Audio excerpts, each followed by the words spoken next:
Dada, men sizga mashinada o'tirib turing dedim. Nimaga tushdingiz?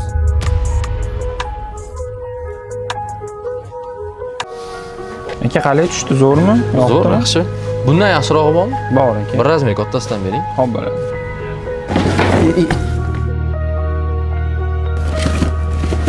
Menga qarang, men sizga mashinaga chiqib turing dedim.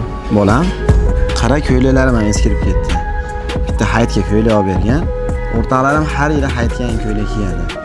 Narxi ham 59 ming xolos-u. Ey dada, gapni ko'paytirmang. Shuncha odamni oldida xijolat qilyapsiz. O'zi uyga tashlab kelsam bo'lar ekan. Uka, shundan 40 razmer berasiz. 42 dan ham bitta qo'shib berasiz. Xo'p bo'ladi aka. Aka bitta savolim bor-da. Har doim o'zingizga ham narsa olasiz. Undan ham yaxshiroqni bir razmer kattasini olasiz aka, nimaga? Uka, bu narsalar meni otamga.